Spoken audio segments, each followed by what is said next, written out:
Hello guys, मेरा नाम है आर्यन ब्रुशी और आप देख रहे हैं आर्यन लर्निंग चैनल। तो आज हम पढ़ेंगे एनसीईआरटी क्लास 6 हनी शकल की बुक जो इंग्लिश का है, उसका चैप्टर 8 है गेम ऑफ चांस का पोएम का सॉल्यूशंस। पोएम, अब ये देखिए, ये जो पोएम है वो है वोकेशन, जो हमने कवर कर लिया था। कल कवर करना था हमें वोकेशन और उसके क्वेश्चन आंसर, तो उसके लिए सॉरी 2 वीडियो बनाने थे, एक ही बना क्योंकि और माइक इश्यू आया था। तो उम्मीद है कि अब तो आपको अच्छी आई रही होगी और ये भी उम्मीद है कि आप सब अच्छे होंगे और ठीक होंगे। इसी के साथ मैंने उस वीडियो में माइक की रीओपनिंग या अनबॉक्सिंग कहिए, तो अनबॉक्सिंग की वीडियो जो है मैंने उसमें आपको दी है। उस वीडियो में अगर आपको अनबॉक्सिंग की वीडियो देखनी है, या तो आप टाइप कर के देख सकते हैं, या अगर आप उस वीडियो को देख चुके हैं तो आप उसके डिस्क्रिप्शन में ज़रूर देखिएगा। हाँ, उसके साथ सिर्फ वही नहीं, उससे पिछले वाले वीडियोस में भी वो जो हमारा सीरीज़ है ना एनसीईआरटी क्लास 6 का, हम जो इंग्लिश कर रहे हैं सब्जेक्ट, उसके पिछले वीडियोस में भी है और इस वीडियो में भी होगा। और जो हम इससे पहले वाला वीडियो था उसमें भी था, मतलब ऐसे कंटिन्यू में डिस्क्रिप्शन में वो जो लिंक है ना दोनों का, ए पैक्ड विद द सन और हनी शकल के जो भी सीरीज़ है, मिक्स प्लेलिस्ट है, उसकी लिंक में हर वीडियो में डालता रहूँगा। तो चलिए अब इस लेसन की क्वेश्चन आंसर को शुरू करते हैं। और आपको पता ही है ये जो लेसन है, लेसन कह रहा हूँ सॉरी, ये जो लेसन का पोएम है, और ये बहुत ही खूबसूरत पोएम है। सिर्फ ऐसा वैसा पोएम नहीं है, बहुत ही खूबसूरत है, एक इमेजिनेबल पोएम जो मतलब असली में हो सकता है, असली में सोच सकता है कोई। और ये लिखा है गया है हमारे महान लेखक रविंद्रनाथ टैगोर ने। अब हम इसके क्वेश्चन आंसर करेंगे। जैसे आप देखते हैं वर्किंग विद द टेक्स्ट लिखा होता है, तो वैसे इधर वर्किंग विद द पोएम लिखा है। अब हम पहले में देख रहे हैं लिखा है your partner and you may now be able to answer this questions, क्योंकि हमने तो पोएम पढ़ लिया है। तो अब ये मैं बोल रहा है कि अब आपका पार्टनर और आप इनके आंसर दे पाओगे, इस क्वेश्चन के आंसर दे पाओगे। तो आप सब भी उम्मीद है कि दे पाएंगे। अगर नहीं भी दे पाए कोई बात नहीं, मेरे साथ दीजिए। तो अब पहला क्वेश्चन है who is the speaker in the poem. तो अब हम कहेंगे the speaker in the poem is a school going student that imagines about various persons। ठीक है, तो एक बच्चा है जो बहुत सारे, हाँ, और ये भी जोड़ सकते हैं कि he thinks about various persons and thinks to be in their characteristics। तो इसका मतलब है कि वो जो बच्चा है, वो पोएम में जो बच्चा है वो एक स्कूल को जाने वाला बच्चा है, और वो बहुत सारे लोगों को देखता है काम करते हुए, और काम करते हुए देखता है, और उसके साथ ही वो सबके जैसा बनना चाहता है, सबकी कैरेक्टरिस्टिक्स में घुसकर देखता है कि उसको क्या क्या फ़ायदा होगा। और अब है सेकेंड, व्हाट विशेष does the child in the poem make. तो अब हमें वो विशेष लिखने, और why does the child want to be a hawker, a gardener और ए वॉचमैन। अब इधर क्वेश्चन में आंसर आ चुका है। पहला क्वेश्चन, हाँ, ये जो दूसरा क्वेश्चन है इसके 2 पार्ट्स हैं, इस क्वेश्चन के 2 पार्ट है, और क्वेश्चन के पहले पार्ट का आंसर ही उसका दूसरा पार्ट है। हॉकर, गार्डनर और वॉचमैन।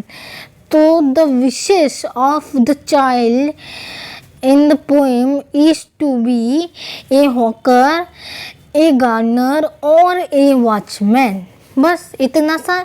फिर उसके बाद why does the child want to be hawker, a gardener और ए वॉचमैन, क्यों वो चाहता है। तो हम पहले हॉकर से कहेंगे। अब देखिए लेसन में इसका आंसर है pick out the lines in each stanza which tell us this. हाँ ये देखिए, ये वही चीज़ कह रहा है कि उसी लेसन के उसी स्टैंजा से हम देखें। तो हम पहले हॉकर वाले स्टैंजा में आ जाते हैं। When the gong sounds 10 in the morning and I walk to school by our lane every day, I meet the hawker crying bangles, crystal bangles. There was nothing to hurrying on. There is no robot. He must take no place. He must go to no time when he must come home. तो ये जो hawker के बारे में इधर बताया गया, ये देखिए।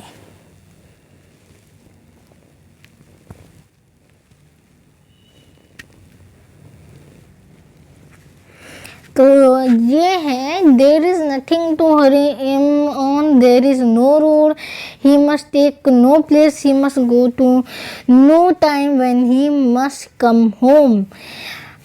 तो इसमें कैसे कह रहा था आई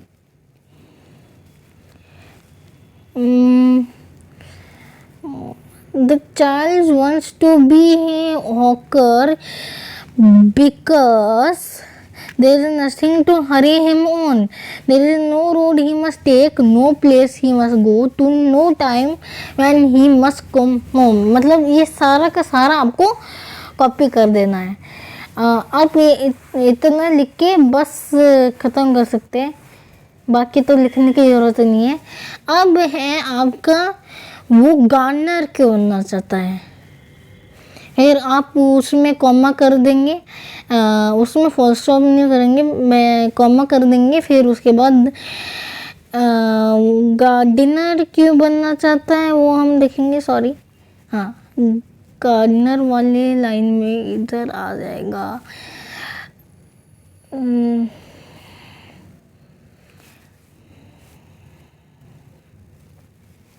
आपको इसमें क्या करना है, he does what he likes with, क्योंकि he does what he likes with his speed, he soils his cloth with dust, nobody takes him to task if he gets baked in the sun or gets wet। आप इतना भी लिख सकते हैं because the gardener digs the ground, और उसके बाद आप कॉमा मार दीजिए। Because the gardener digs the ground, he does what he likes with his spade, he soils his cloth with dust, nobody takes him to task if he gets baked in the sun or gets wet। तो इतना आप लिख देंगे। फिर उसके बाद comma लगा के आप थर्ड में वॉचमैन क्यों बनना था, wanted to become बिकॉज ये और ये वॉचमैन बिकॉज। अब आप क्या लिखेंगे, और ए वॉचमैन बिकॉज जस्ट नहीं, because the watchman walking up and down the lane is dark and lonely, and the street lamp shines like a giant torn red eye in its head. The watchman swings his lantern and walks with his shadow at the side, never once gets to bed in his life। तो ये जो है ये हम लिख देंगे।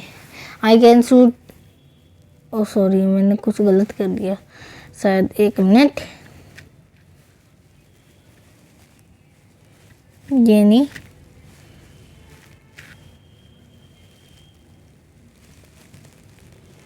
इतना।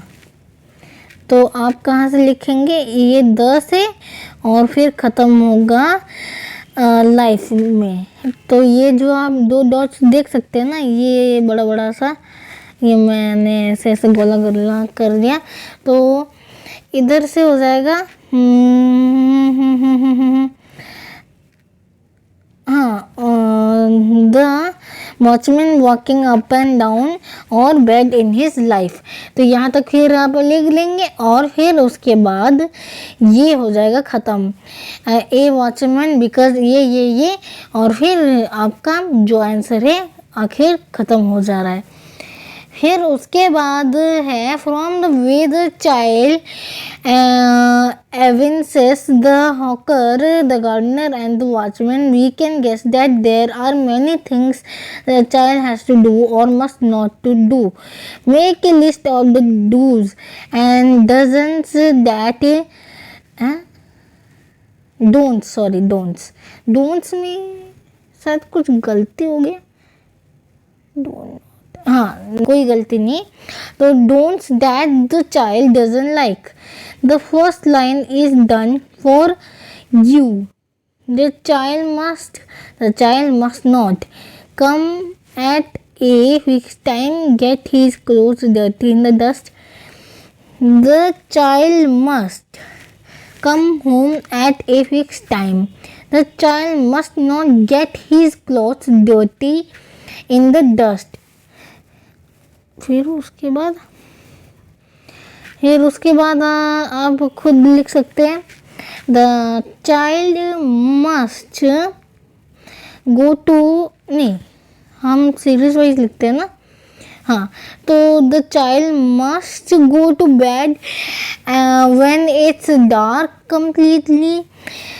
Then the child should not to roam when it's dark at night, maybe. फिर उसके बाद the child should reach school at time. The child should not the child should not be baked in the sun or get wet. तो ऐसे आप sentence बना सकते हैं। Now add to the list your own complaints about the things you have to do or must not to do. तो उसके बारे में हो गया। अब हमारे बारे में भी कुछ लिख दिया जाए। तो जैसे मैं लिख देती हूँ, I must study, I must do my work at time, I must not play while doing studying, or I must not be dirty, I must come home early after playing, I must reach school early, I must not be late in school, I must obey my parents, I must not roam anywhere without my parents permission. तो ऐसे ही आप भी अपना बना सकते हो। और हाँ, आप भी अपना कुछ भी लिख सकते हो, क्या आप करते हो, क्या आप नहीं करते हो, क्या आपको करना चाहिए कि नहीं करना चाहिए, और वो चीज़ें आपको पसंद नहीं होंगी। तो अब है ये Ivy, like the child in the poem, you perhaps have your own wishes for yourself. Talk to your friend using I wish I were.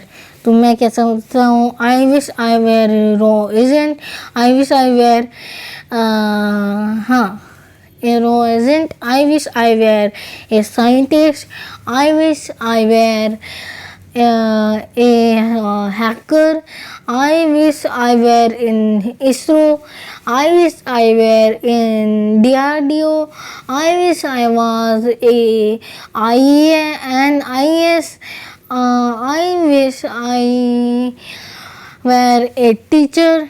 तो आप भी अपने खुद के विशेष लिख सकते हैं।